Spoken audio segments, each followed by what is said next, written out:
Hola. Bueno, buenas noches. Estamos en el sillón de las lecturas de la Red Bull Music Academy ¿Qué vamos en a Buenos leer? Aires. ¿Qué vamos a leer? Vamos a leer, les quería interpretar.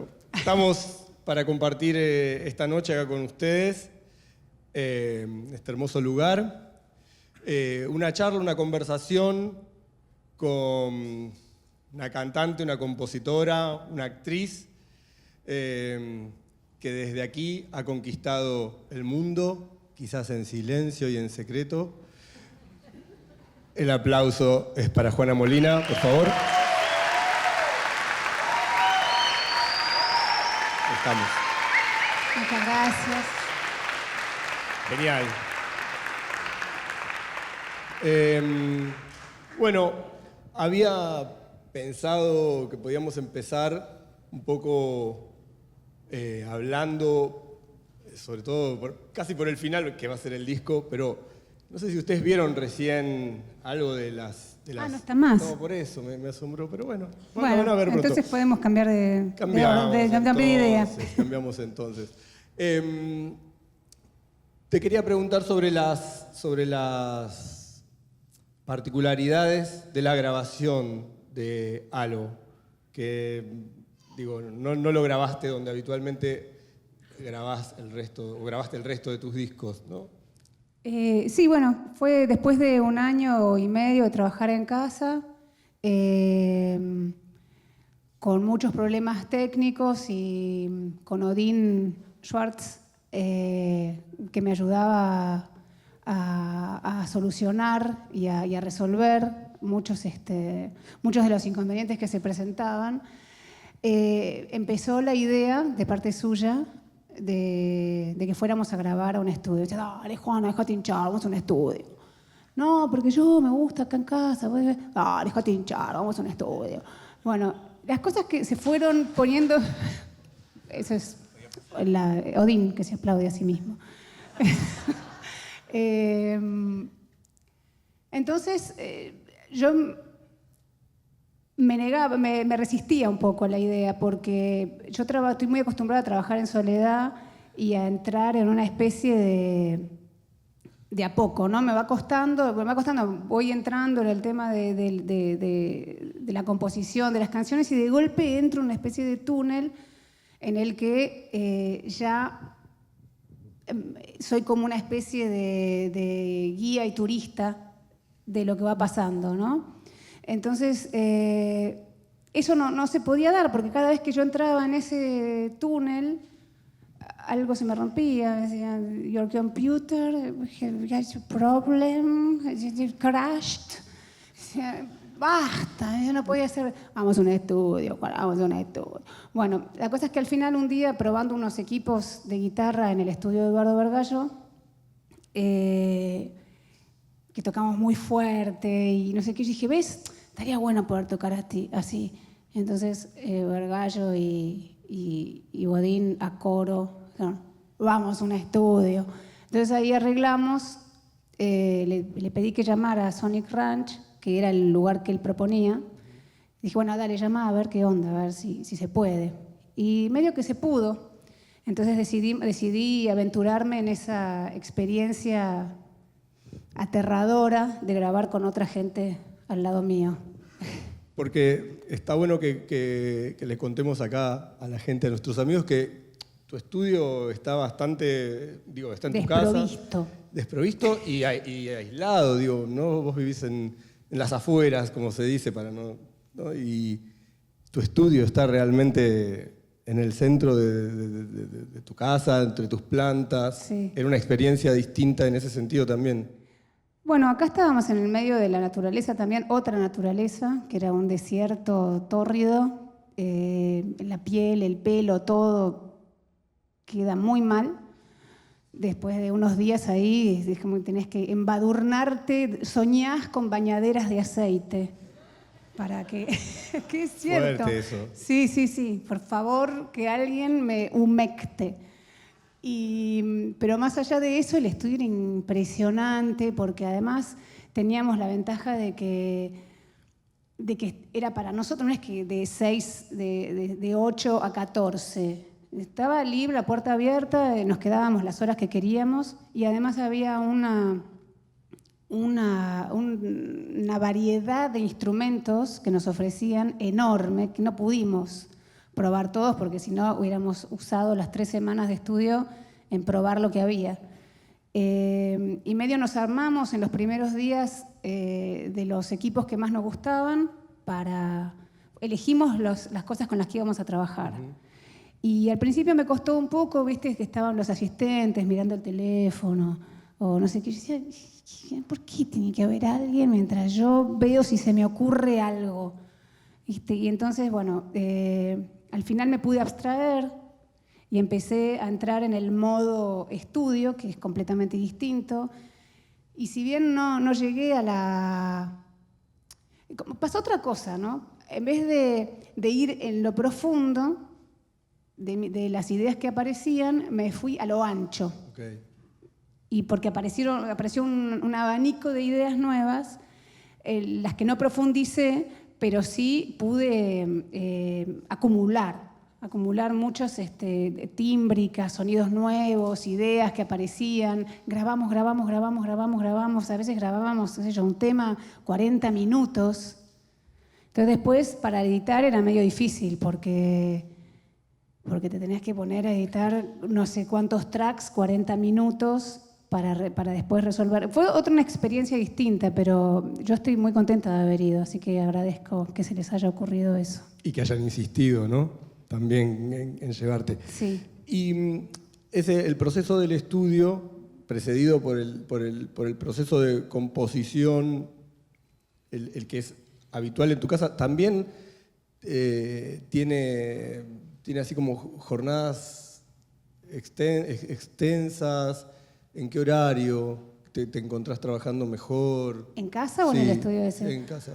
Y cuando cae la noche, viste que a la noche pasa algo que hay una calma, los pajaritos se van a dormir, entonces ya no tengo siempre pajaritos en todas las canciones, claro. ¿Viste? Porque y perros también hay menos, hay todo menos. Entonces me sirve más, acústicamente me sirve más y además hay una calma, en la noche. El clima de la noche no es como el clima del día. Después cuando ya está avanzado el proceso, medio que ya puedo trabajar a cualquier hora, porque ya estoy metida en una cosa y ni me doy cuenta qué hora es. Pero para el momento de composición sí me gusta que no haya nadie despierto, que esté esa cosa así medio onírica, que también es estado al que llego, que me gusta. Y ese estado onírico que todos quizá conocemos, ¿no? Al adentrarnos también en tu música, coincidimos todos en ese mundo de sueños. Digo,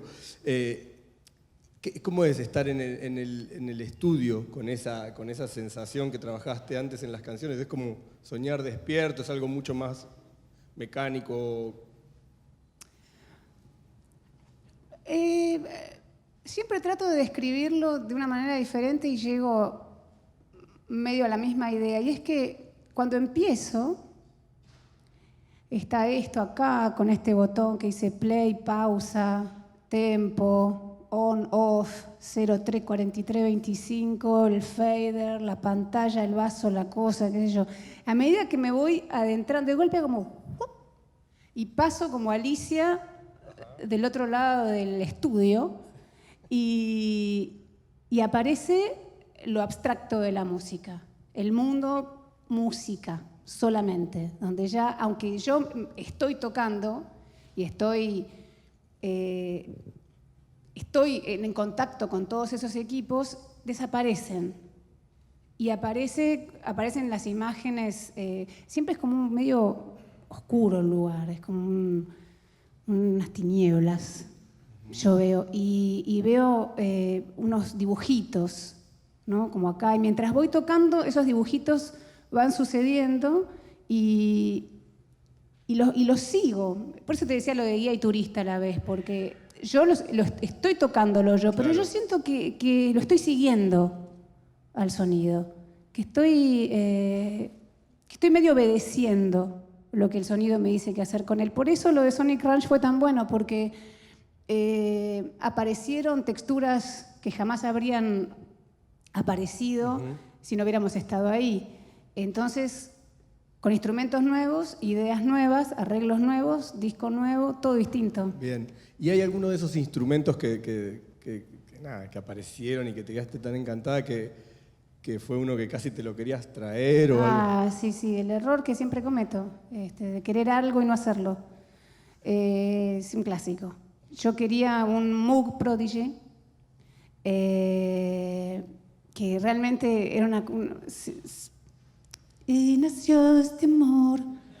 Realmente, porque era una cosa, te amo. Yo también, me decía. Él también me amó. Yo sé que me amó. No me cabe duda. Me amó. Yo sé que me amó. Fue mutuo. Fue hermoso. Lo vamos a escuchar. Fue hermoso. Fue una cosa. Y ahí me fijé rápidamente y había uno en venta y no lo compré. Después, Ernesto Romeo, que es un capo en estos temas, me dijo, de todos modos, te aclaro que si te lo comprabas no iba a ser igual. Porque estos son todos hermanos. Ojo, no es que vos te comprás y es el mismo. Es parecido, es de la familia, pero no es igual. Dije, bueno, hubiera sido bastante bueno igual, pienso. Y siento que tengo yo una atracción muy fuerte con todo lo que produce graves. Y una aversión muy grande con todo aquello que produce agudos. Entonces, en los momentos de mezcla se complica porque... Yo entiendo. Cuando suena yo lo entiendo, pero la gente no lo entiende, porque es esto más otra conversación así, más otra, más... Una bola. Y yo estoy así como disfrutando, y los demás dicen, no se entiende nada.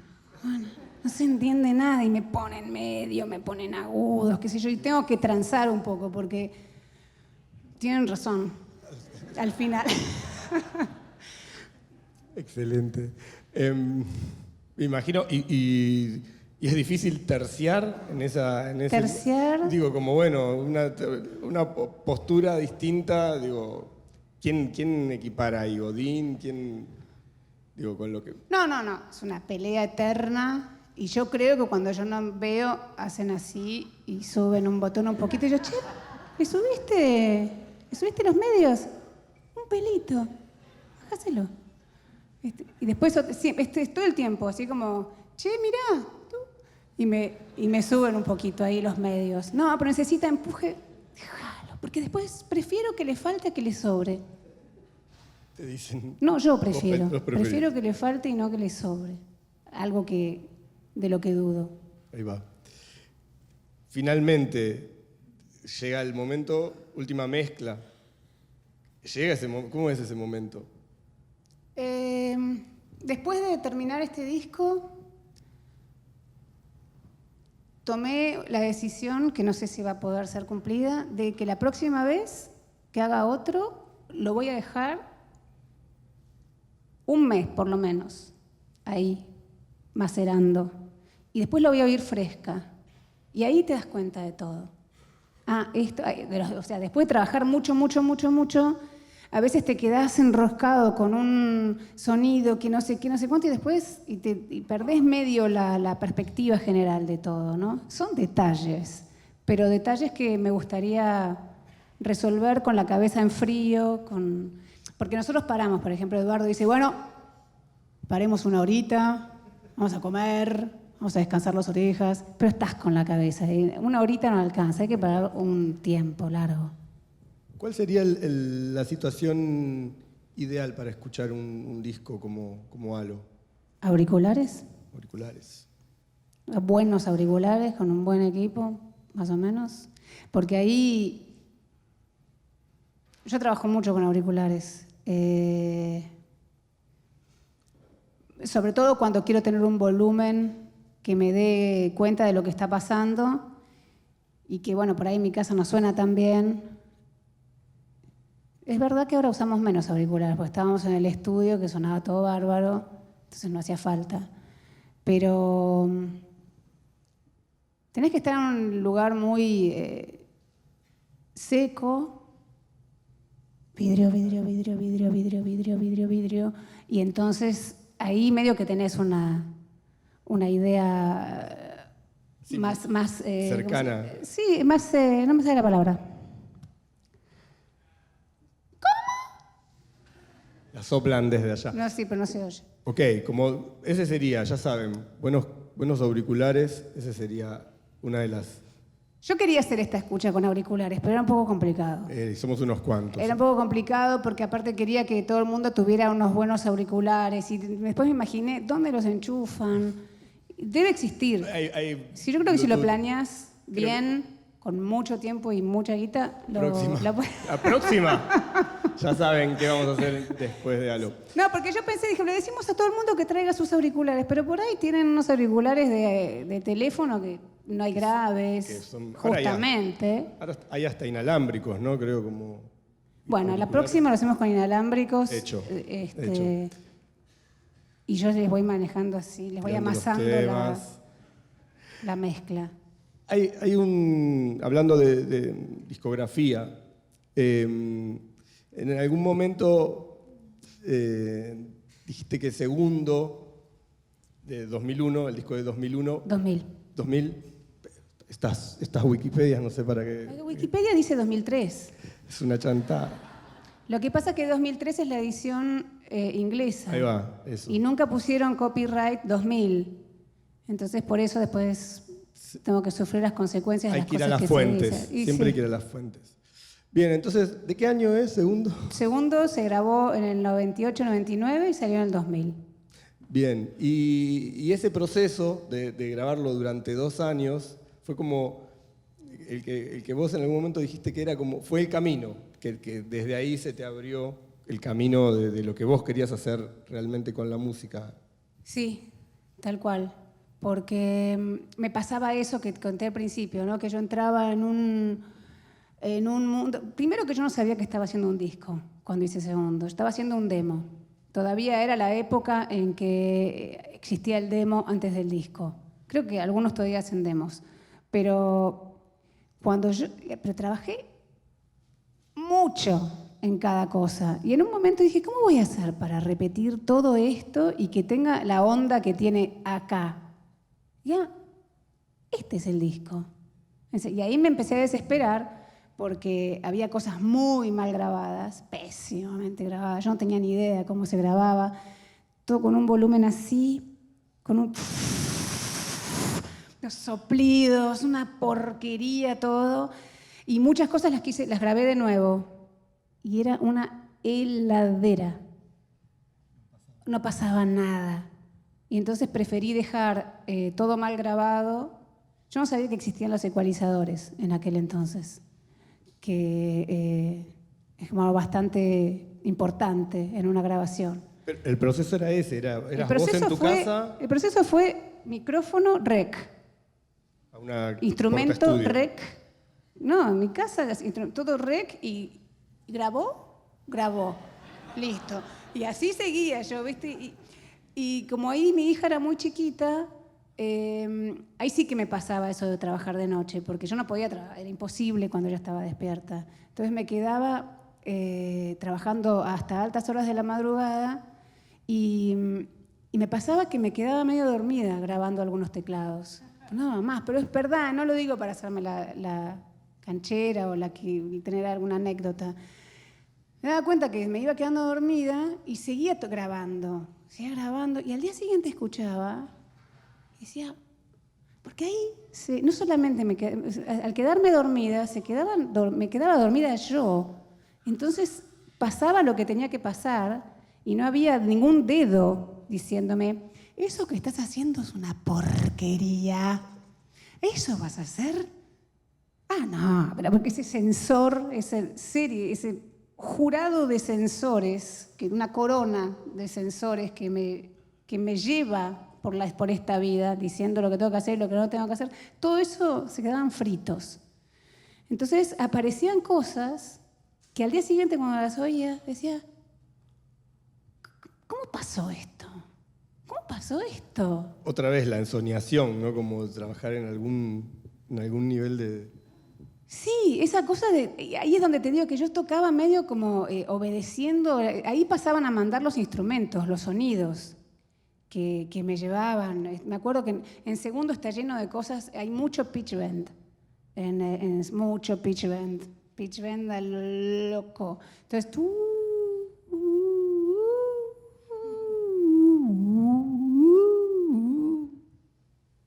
Era como cuando te ibas para adelante sobre el pitch, para atrás sobre el pitch. Así de golpe decía, me tengo que ir a dormir, me tengo que ir a dormir, me quedaba frita. Y realmente eso era imposible de repetir. Por eso después decidí que eso era el disco y no un demo. Y creo que ahí en ese disco, que es larguísimo además, larguísimo, dura 75 minutos, creo que ahí está la semilla de todo lo que, o las semillas de todo lo que vino después. Bien. Y fue en ese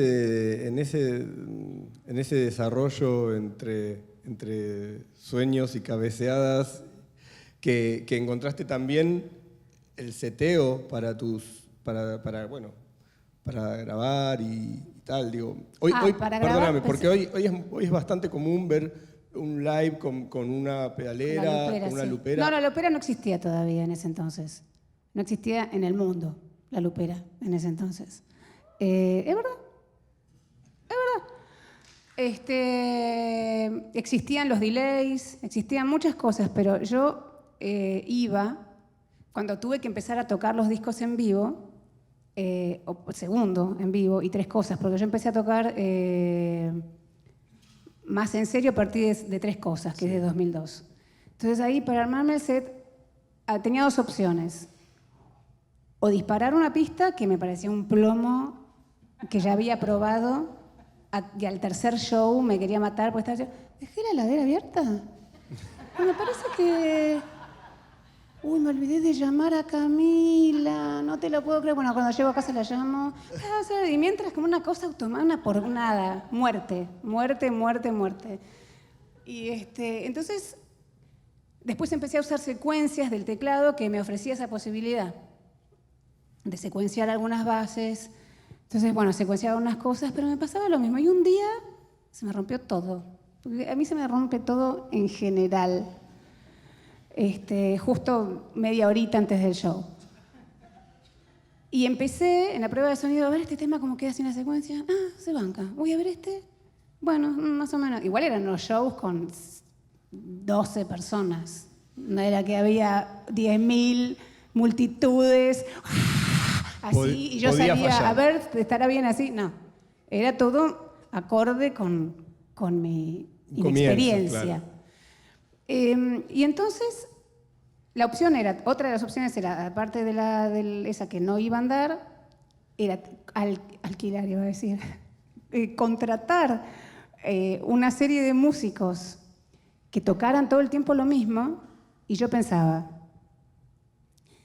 si tocan todo el tiempo lo mismo y son buenos músicos, se van a aburrir, y se van a notar que están aburridos, y se van a notar que están ahí tocando eso y yo me voy a sentir incómoda. Yo todo pensando lo que ellos iban a pensar sin preguntarle a nadie si lo quería hacer. Porque a lo mejor alguien se hubiera copado. Nunca lo investigué. Y si no, otra es que los músicos sean... y pensaba, si son buenos músicos, van a querer tocar otra cosa. Y yo no voy a querer que toquen otra cosa. Los voy a tener que tener al látigo. Entonces era como un conflicto que yo tenía muy fuerte con el tema de vos haces esto, sin que el otro se sintiera mal. Entonces dije, no, lo que necesito es un aparato que grabe, cuando yo piso, empieza a grabar, y cuando piso de vuelta, grabe eso. Entonces iba a todos los negocios internacionales, en Nueva York, en Tokio, en Los Ángeles, en París, en Londres. Decía, ¿no tenés? Ya tenía la frase completamente ya. ¿No tenés una máquina que cuando vos apretás se empieza a grabar y cuando apretás de vuelta te caga grabar y está todo grabado? Y esperaban, I don't think so. Entonces, y me iba muy frustrada, pero igual perseveré. Y un día entré a un negocio negocios, de esos que están en Nueva York, no sé, esos donde están todos uno al lado del otro. No tenés el aparato que... acaba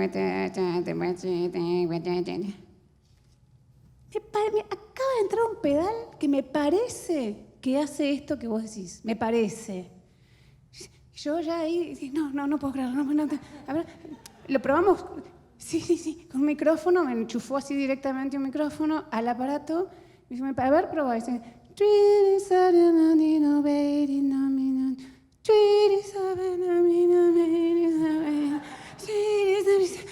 puedo creer. ¿Qué puedo volver? No, sí, creo que podés grabar. Si grabás de vuelta, se graba lo que... Me morí. Te lo llevaste enseguida. A los 3 días volví y me compré otro. No podía creer lo que me estaba pasando. Hacía años que yo buscaba algo que hiciera eso. Años. Increíble. No. Fue un milagro. Ocurrió un milagro. Y aparte, yo quizás podría haberle sugerido... Hola, vos, ¿cómo te va? Mira, yo soy Juana Molina. Molina, M-O, ¿no viste? Y le dice, ¿no me haces esto como que necesitas... Para pedir que te hagan algo necesitas ser alguien. No se me ocurría tampoco que lo tenía que pedir quizás a un nerd que se dedica a hacer esas cosas. Quizás me lo hubieran hecho, no se me ocurrió. La cosa es que apareció eso y empecé a tocar inmediatamente con esos dos que no estaban sincronizados. O sea que yo lupeaba todo rogando que me saliera bien. Y aparte no deberían tener todavía la fidelidad que tienen ahora, ¿no? No sé. Fidelidad en el de sentido audio. De gesto y No, es respuesta. más. No, había que tocarlo un poquitito antes. No, la primera vuelta quedaba, por ejemplo, hacía... Y después se enganchaba bien. Nunca entendí por qué la primera vuelta estaba mal y la segunda ya quedaba bien. Entonces yo tenía que aprenderme en cada canción ese error para que después quedara bien. Y después en la otra lupera, que lupeaba otras cosas, que cuando no coincidía le tenía que prender y apagar y prender y darle play, stop y play, stop y play, stop durante todo el tema para que medio se enganchara, ¿no? Entonces desarrollé una gran... Primero, aparte cuando empecé, era por ejemplo, que yo quería grabar en la mitad de la frase, ¿no? Quiero salir de este lío cayendo, son taros también, no bien. Y yo entera. Quiero salir también, son taros también, no podía separar pie, boca, voz, cabeza, era todo como coca. Como que de la cintura para abajo no existía nada, no había nada. De acá para abajo no había nada. Entonces, bueno, practiqué mucho. Y después, bueno, fue una cosa lleva a la otra y empecé también a veces a componer de ese modo. Pero el modo loop yo ya lo tenía antes. Antes que existiera la lupera. El modo de la lupera, claro. No porque yo inventé el loop, pero quiero decir, yo tocaba horas y horas y horas, algo así que me iba como envolviendo como un mantra. Y todos mis cassettes de cuando tenía 18, 20, se llaman inventos.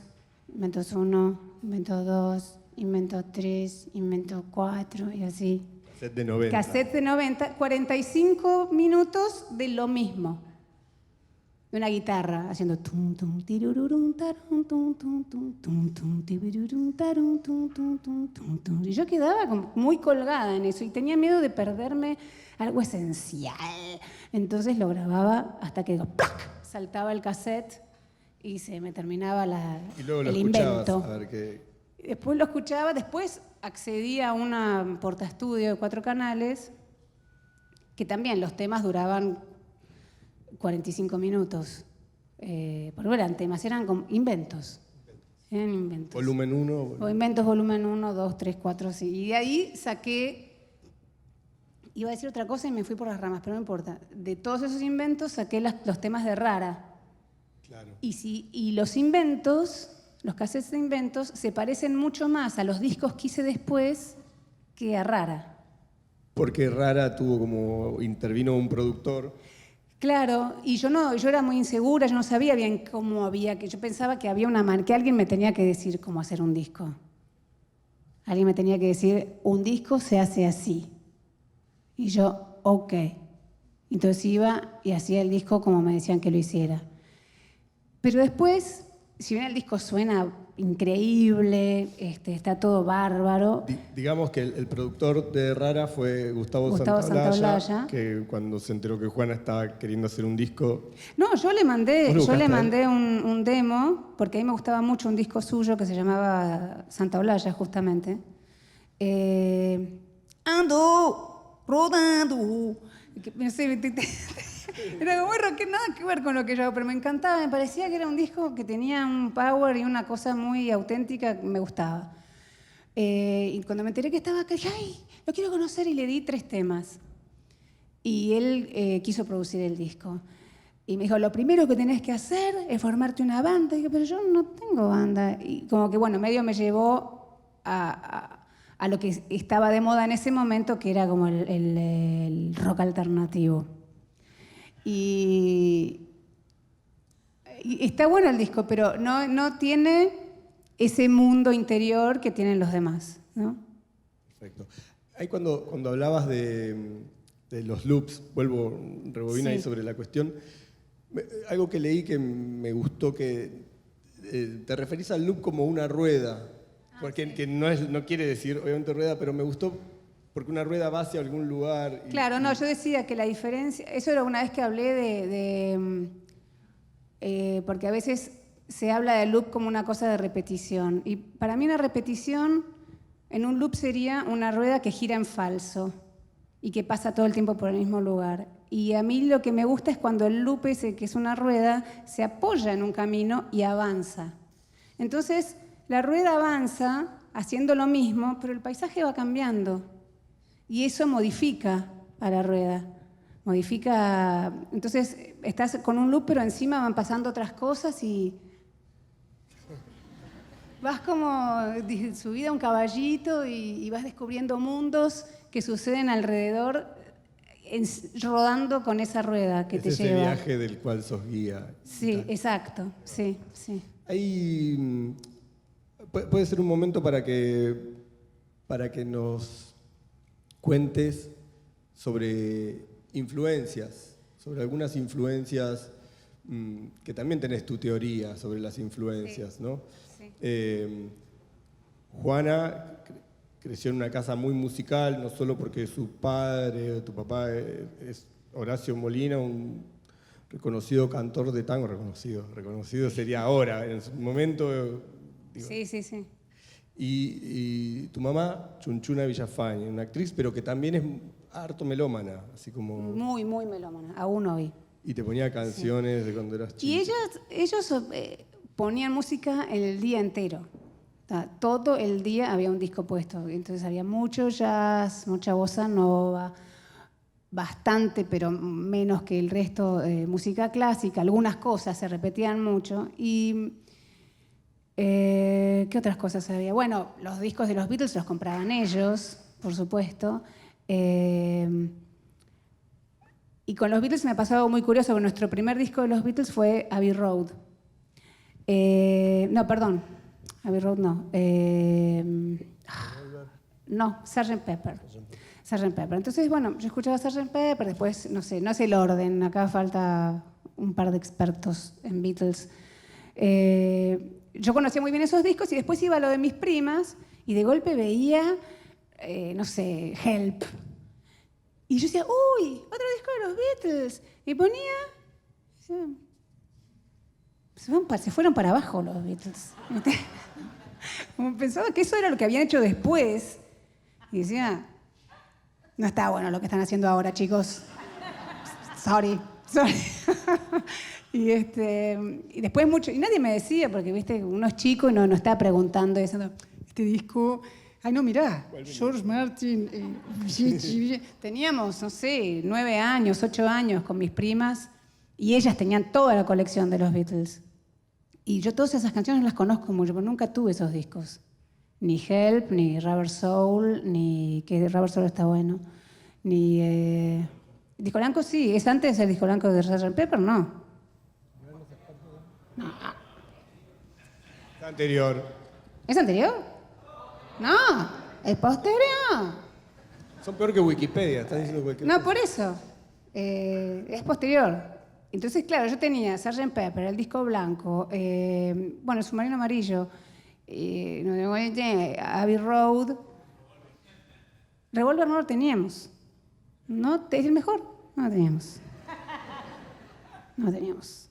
No tenía. Y ese sí se lo envidiaba a mis primas. Porque tenían ese disco y decían, este está bueno. Pero no se me ocurría decirle, che, ¿compramos Revolver? Yo tenía que ir a lo de mis primas para escuchar Revolver. ¿La música llegaba a tu casa o la escuchabas ahí? Era como algo que no se me ocurría. Que había que ir y comprarse un disco o pedir que te lo... Eran otras épocas también, donde todo venía muy de a poco. Era un disco cada 3 meses. Entonces yo durante 3 meses, 6 meses, un año escuchaba ese disco, que me gustaba mucho. Y escuchaba, una vez mi viejo me trajo a los 12, me trajo Larkstones in Aspic de King Crimson. Y ahí... Voló. Ahí yo empecé a ser alguien con ese disco. Esa es una influencia. Claro. Eso fue, sí, yo agarraba un parlante, tranquila, ponía acá, agarraba el otro parlante, me ponía acá, me acostaba en el piso, ponía la púa y me quedaba muerta escuchando todo. Por eso hoy buscamos para poner una parte muy impresionante de ese disco acá. No está en ningún lado. No está en YouTube, no se encuentra. No.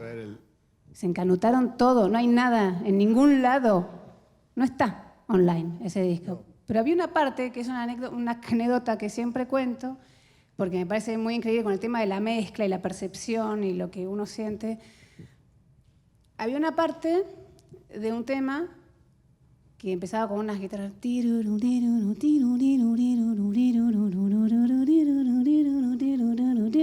eso se empezaba a poner cada vez más denso, cada vez más denso, cada vez más denso, cada vez más denso, y de golpe aparecía una ventana con una cortina, la silueta de una pareja y ella recriminándole algo a él al que no oíamos, y yo oía vos, y me dijiste, porque yo sabía que yo iba a llorar.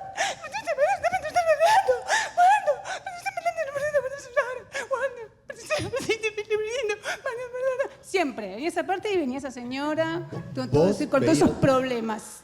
¿Vos escuchabas? Yo venía esa parte, venía esa señora, la cortina, la ventana, la oscuridad, la noche, yo afuera, siempre lo mismo. Años después, muchos años después, cuando llegaron los CDs, me compré inmediatamente, decía el Larkstones in Aspic Remastered. Así que me lo compré. Lo puse así, y cuando iba a venir la señora, apareció un solo de un señor. Claro, le habían puesto, che, acá no se entiende muy bien, deben haber pensado. Parece una señora peleándose en una ventana. Mejor que se note que es una guitarra. Y me arruinaron el tema. Se me puso re como, sí, es un solo de Fripp. Ok, no me interesaba ya más nada. Y ese disco, si lo oigo, lo pongo en vinilo, porque ahí tiene todas las cosas esos caminos, todo. Porque cada vez que escuchás, es como cuando tomás un colectivo. Lo importante es que cualquier medio de transporte que no manejes, que no tengas que manejar, que puedas mirar. Entonces vos vas al colegio, suponete, en colectivo, y ves el toldo rojo, la puerta verde, el kiosco, ese semáforo, una estatua. Y aunque hagas 200 veces por año el mismo viaje, siempre ves el toldo rojo, el kiosco, la estatua. No ves todo lo otro. Como que uno se traza un camino de escucha o de vista y siempre le presta atención a las mismas cosas cuando pones un disco. Como que siempre hay algo que te agarra y te lleva a escuchar. Y como la música a mí me gusta que sea eso y no que me gusta que los instrumentos sean lo que su nombre indica, un medio de llegar a algo general que es la música. Entonces no me gusta cuando vos decís, che, qué buen bajo, uy, acá la guitarra, el teclado espectacular. No me gusta que pase eso. Me gusta que pase una cosa, la señora en la ventana, quiero yo. Quiero la señora en la ventana y quiero que pasen otras cosas que te saquen de los tipos que están ahí como unos boludos tocando. Tal cual. A todos les pasa, todos ven señoras y ventanas, seguro, o algo parecido, cuando escuchan a Juana. Vamos como encaminándonos hacia el halo. Pero primero quería preguntarte sobre esta cuestión del en vivo, ¿no? De cuando ya digo que era una persona que te asumís como tímida en algunas, Sí. ¿no? ¿Y qué pasaba? ¿Cómo eran de esos primeros También shows? tengo la teoría de que la timidez es la otra cara de la vanidad. Ok, atentos. Ojo. Porque, ay, no, ay, me da vergüenza. ¿Por qué te da tanta vergüenza? Anda y cantá. Déjate de joder. ¿Viste? ¿No? Menos mal que... Una vez, es que me pasó una vez. Es que es así, lo tengo que admitir. Una vez me pasó cuando recién empezaba, estaba tocando en... Ay, me olvidé el nombre. En un barcito en la Plaza Serrano. Y había gente, la de siempre, me decía, allí la coreana. Yo que estaba, aparte me acuerdo que ese día yo estaba con un suéter que me daba un calor, pero abajo no estaba bien lo que tenía puesto, entonces me tuve que quedar la gota gorda así, que caía, y todo el tiempo, hace un personaje, Juana, y yo tratando de equiparar un poco todo, decía, bueno, sí, este es el personaje de la música, así que... pero todo, y después venía a temblar, y los dedos así, ¿viste? Temblar. Cosa a veces la pánico.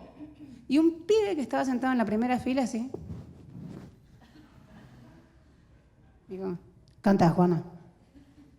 Me lo dijo con una autoridad, con una seriedad, que me ubicó. Me puso un cachetazo, ¿entendés? Me dijo, ¡pah! Hacé lo que tenés que hacer y dejate de joder. Y yo, sí, es cierto. Y me puse a cantar todas las canciones y me salió un poquito mejor y aparte sentí que había alguien que le interesaba, que no me pedía que hiciera un personaje. Eran, ponele, 8 acá y 10 allá que hablaban y que querían que hiciera los personajes, la coreana, el cometólogo. ¿Y esa voz te ayudó a como... Él me ayudó, nos hicimos amigos después. Sí.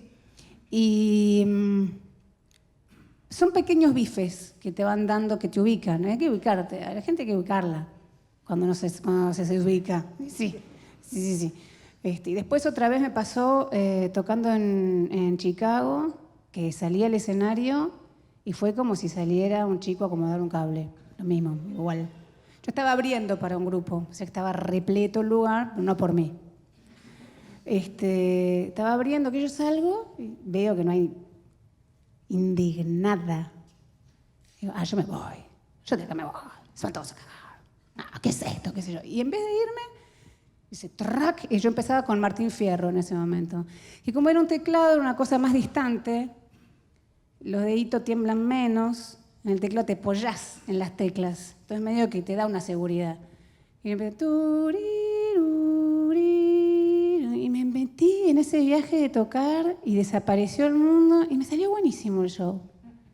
Más allá de que la gente me escuchara, en un momento fue como una ficha que me cayó. Digo, no hay nada que vos puedas hacer para que esa gente te preste atención. Nada. Entonces, hacé lo que tenés que hacer y quédate en el molde. Y van a estar ahí. Y no sé qué va a pasar.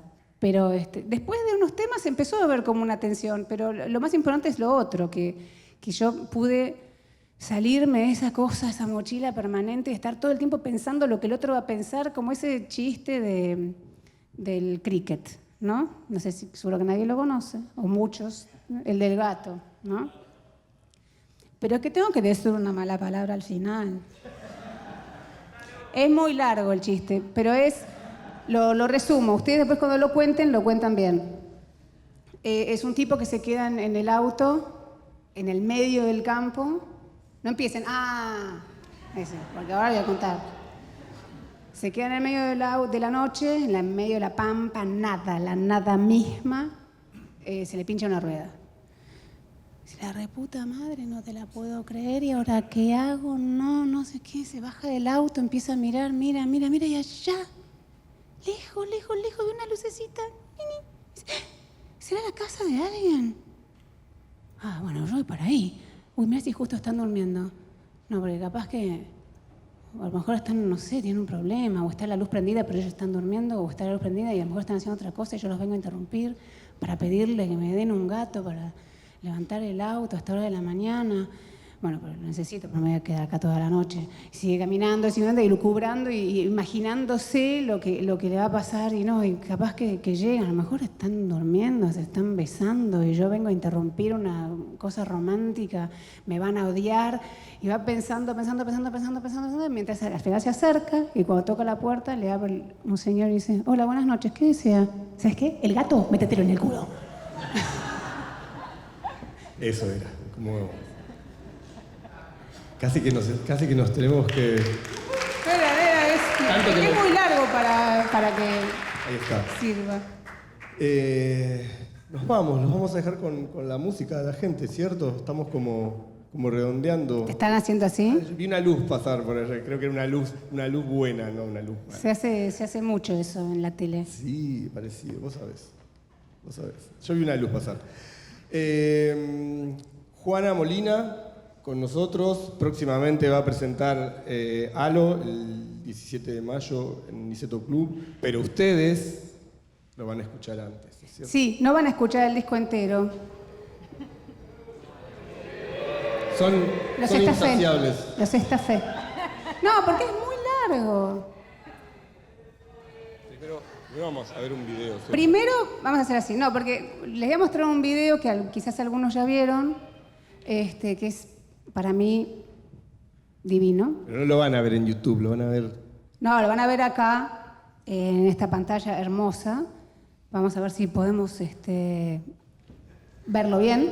Y después, ese tema no lo vamos a escuchar cuando digamos el disco. Entonces, yo dudé porque ahí va a quedar un tema al lado de otro que juntos no sé si quedan tan... No le va a generar el efecto que se hizo en la mezcla cuando dijimos este tema va después de este. No, sí, va acá, este tema va acá. Y no va a estar. Entonces van a quedar dos temas medio raros juntos. Y después tampoco les voy a poner el que estaban... ¿Qué? Pero es que no quieren. No lo decido yo. No fui yo, fue la producción. Me dijeron, che, muy largo el disco. Vamos a pasarle un poco menos porque la gente se va a hinchar la pelota. Bueno, no sé cuántos temas sacaron. Tampoco está el tema ese que usamos de promoción, que supongo que algunos ya lo oyeron. Y otro más que no está, ¿no? Son 3 que no están. 3 que dije que... Que hubo que decidir. Que hubo que decidir. No fuimos. Ahora resulta que fui yo. Ni ella, gente de arriba. Sí, los de arriba. Aunque estamos muy arriba. Así que... Nada más. Nada más y nada menos. Un aplauso para Juana Molina, por favor. Esto fue una lectura de Red Bull Music Academy.